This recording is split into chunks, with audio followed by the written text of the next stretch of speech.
China and the United States appear committed to reaching a deal before March 1, when the trade war truce ends, even if they have not resolved differences over key issues such as forced technology transfers and Beijing state subsidies, analysts say. Both sides denied a report in the Financial Times this week that Washington had rejected a visit by two Chinese vice ministers to prepare for a U.S. trip by Vice-Premier Liu He from January 30 to 31. That delegation, led by Commerce Vice-Minister Wan and Finance Vice-Minister Liu He, two of Liu's English-speaking aides, is expected to arrive in Washington on Monday to lay the groundwork for those talks, Bloomberg reported on Friday, citing sources. The visit comes as staffing levels in the U.S. administration, including the Office of the U.S. Trade Representative, are down to a minimum amid a government shutdown. China's Commerce Ministry, which is coordinating the trade talks, has yet to confirm Wang's trip to Washington. But ministry spokesman Gao Feng on Thursday denied reports that the U.S. had rejected the visit by Chinese deputy ministers, saying Beijing and Washington were in intense communication over Liu's trip. He said the trade talks at the end of the month aim to implement the important consensus reached by the two countries' leaders, referring to the agreement reached by Chinese President Xi Jinping and his U.S. counterpart Donald Trump in Argentina on December 1.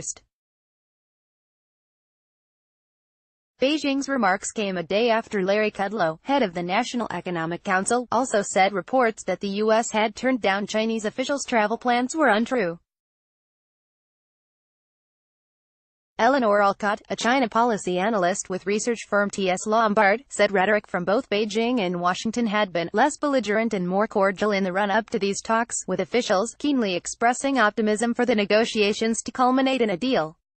At the same time, such optimism is not evidence that we are close to a deal, as the official line would like us to believe, she said. Renshaw, an international relations professor at Fudan University in Shanghai, said the plan to send vice ministers to Washington showed Beijing's determination for Liu to reach a deal when he meets U.S. Trade Representative Robert Lighthizer and Treasury Secretary Steven Mnuchin. China is going to make bigger concessions this time, he said, adding that he expected the two sides would find the common ground needed to get a deal to announce by the end of the talks. For now, details of the negotiations are under wraps. But among their key differences are structural issues, Washington asking Beijing to change its approach to developing China's economy, while Beijing has already started buying more U.S. products to reduce the trade deficit, another U.S. demand. However, U.S. Commerce Secretary Wilbur Ross on Thursday said China and the U.S. were miles and miles from getting a resolution on trade, showing a deal was not guaranteed. But Ross also told CNBC's Squawk Box that there's a fair chance we do get to a deal. The general consensus is that Beijing and Washington will reach a deal before March 1 to avoid any escalation of the tariff war.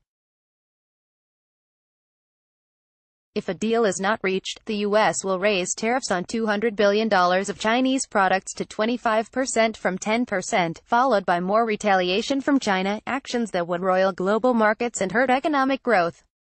How China misread the U.S. on trade during Donald Trump's early days. According to Ronnie Chan, for Trump, it's quite necessary to seize the opportunity and reach a deal with China, Ren said.